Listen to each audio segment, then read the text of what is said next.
notice that a certain Prince Harry flew from LA all the way to Shanghai to apparently promote greener travel? In Would you hot air believe balloon, it? or did he fly in an aeroplane? I think it was a jet, don't you, Tom? Right, okay. Well, There's Prince a lot of hot Harry, air, though, isn't there? he's made this surprise visit to China to give a speech highlighting the importance of sustainable travel, with including a subtle dig at the royal family. Challenges will undoubtedly rise. But if there's one thing that I've learned in my life, it's that meaningful change never comes easily. Right, now there's quite a lot. And also, I wonder whether he's a bit of a useful idiot as well, going off to China to sort of, I don't know, he's lending his support, isn't he, really, for the way that they're doing things, presumably. And yet, it looks. In the turbulent theatre of modern British media, GB News has claimed a stage that even Shakespeare might deem too exaggerated.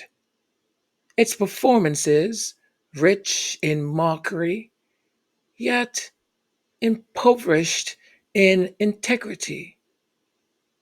A recent segment of Good Afternoon Britain, helmed by Tom Harwood and Emily Carver, featured Ed Gemell, leader of the Climate Party, epitomizes the tawdry state of contemporary journalism, a carnival where ridicule and resentment parade as reportage. Welcome. This is Majesty Sussex Report, and I'm Antonio. Thank you for spending some of your very valuable time with us.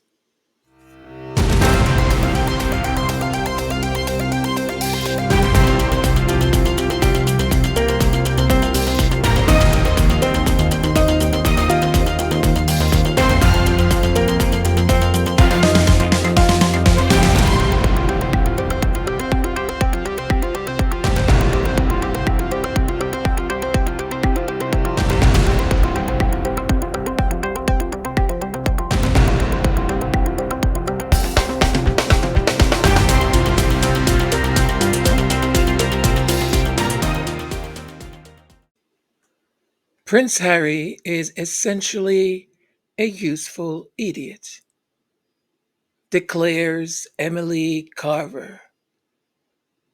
Perhaps Emily is the saint patron of the idiots, or maybe Emily is the president of the club, allegedly. Perhaps that is why she can identify an idiot so quickly. With her smile so dismissive, as though deriding the son of Britain's king were some badge of journalistic honor, rather than a confession of professional inadequacy. He's jetting around the world preaching sustainability, she declares. A cheap jab with no genuine critique. One must wonder whether Miss Carver is equally concerned about the carbon footprint of her employers at GB News, a channel bankrolled by Sir Paul Marshall and the Lithium Group, entities hardly celebrated for their ascetic devotion to ecological austerity. Ed Gemell, with the sagacity of a man peering through the wrong end of a telescope, contributed an equally sterling assessment. This is just rank hypocrisy, he pronounced. energy comes from coal-fired power stations. And I want to comment on that. Do you mind if we just comment straight away on what Prince Harry did? Of course. Let's do that as a start, and maybe let's direct it directly to Prince Harry. Harry, stop being such a hypocrite. Get with the program. If you're going to talk about it, live it as well. Now, he shouldn't have done that trip. It was ridiculous. Chastising Harry for the flight from Los Angeles to Shanghai, blind or indifferent to the wider ramifications. Gemell, who proudly proclaims his absence from air travel, appears to mistake personal inconvenience for global impact. One does not diminish climate harm merely by grounding oneself. Genuine leaders propel systemic change, a point evidently lost on Gemell myopic sensibilities. So let's pause and reflect. Prince Harry's appearance at the Trip.com Group's Envision 2025 summit in Shanghai was not idle globe throttling. His keynote advocated vigorously for sustainable tourism, challenging industries, leaders, and individuals with control over hundreds of thousands of flights, countless hotels, to prioritize environmental stewardship. Should even a fraction of Harry's audience, which was 3,000 plus, heed his message, the carbon saving could dwarf his own emissions by exponential magnitudes. In contrast, Gemell's holier-than-thou isolationism serves primarily to sanctify his own irrelevance.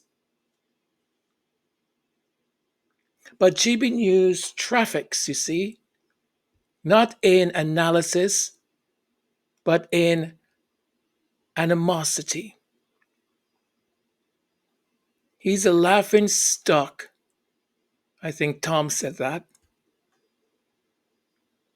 Embodying the essence of GB News' editorial approach to mock relentlessly while illuminating very little.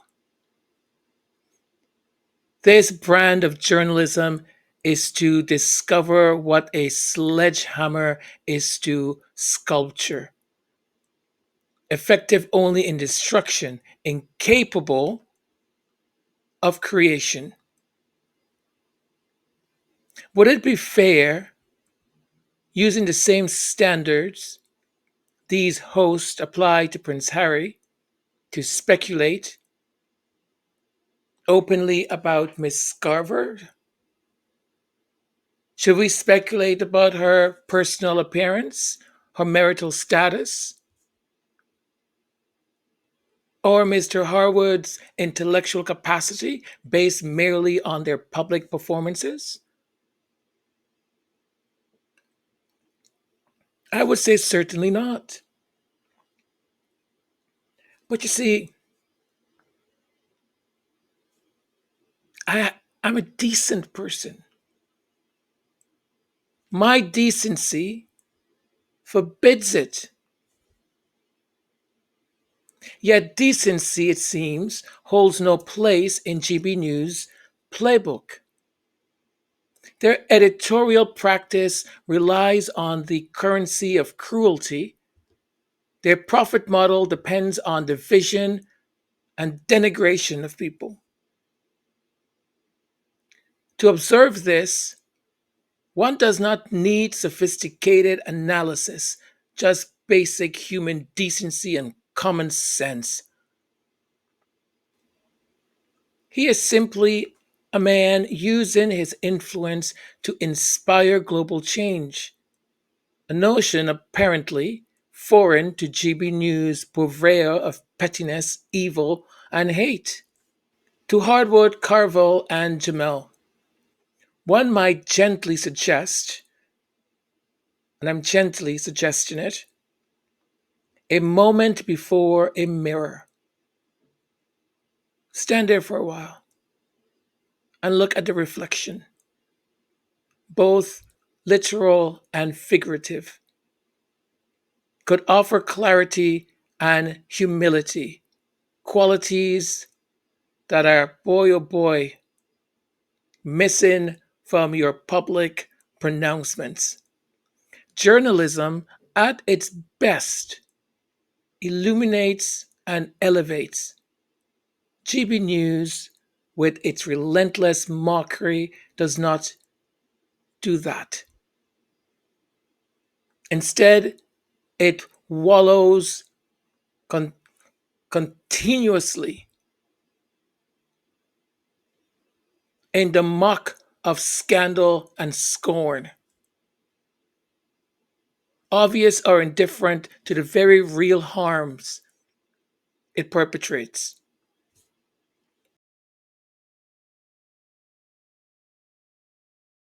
Climate party there, and also hasn't taken a flight in 7 years. Yeah, but some pretty strong words there for Prince Harry, which... Well, he is just very annoying, isn't he? And also, I don't think people see him as a great intellect. So, he can go to these panels and do these speeches and go on these trips, but is anyone really taking him seriously in what he's saying about net zero? For someone to be able to be a global figure, coming from where he came from, the glass ceilings, the humble origin of this man who, through nothing but sheer intellect and hard work, worked his way up to the global stage, jet-setting around, telling us how to be just as climate conscious as he is. I think he got a D in his politics A level. I got an A star. He got a D in his history A level. Got an A star. He got a C in his English A level. Did I take? No, I got an. Yes, I got no. Oh well, Prince Harry's clearly smarter than you, eh? I can't remember. No.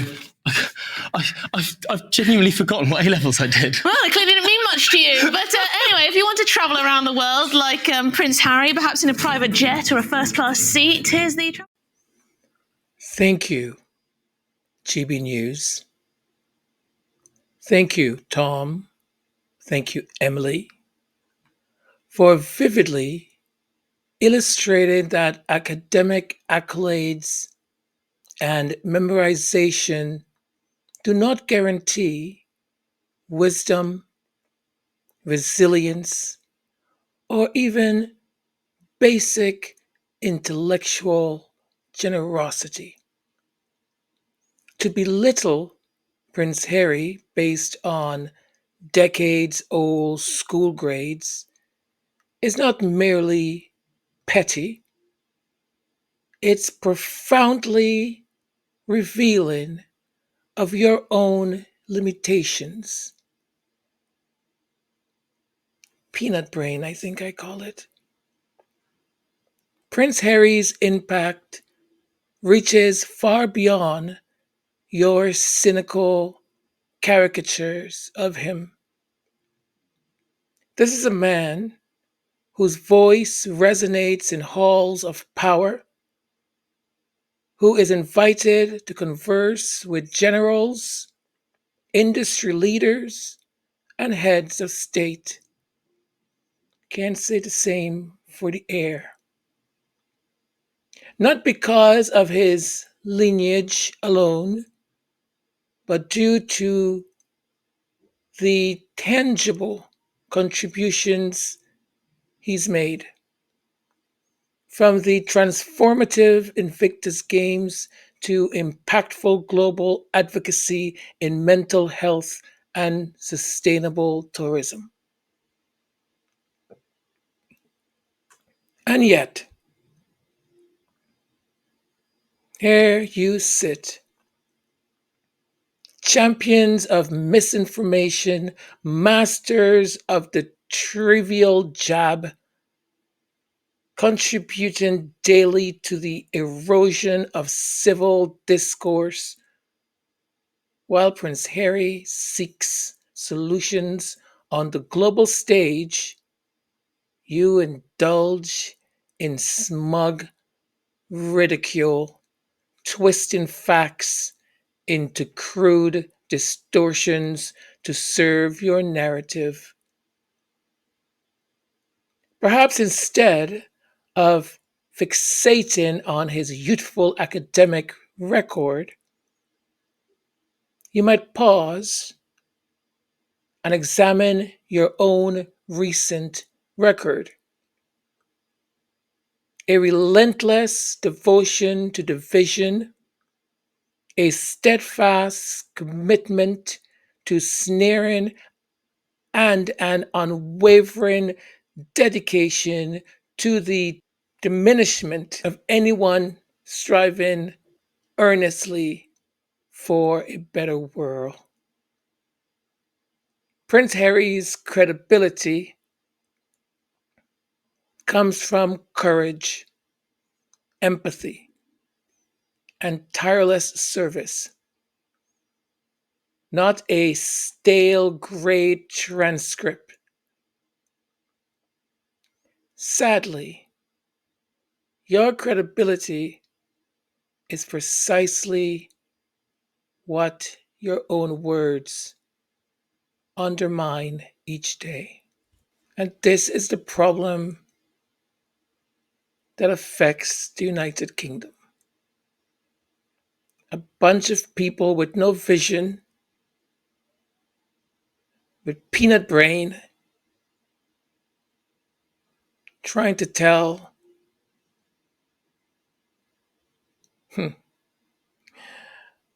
sad, sad, sad.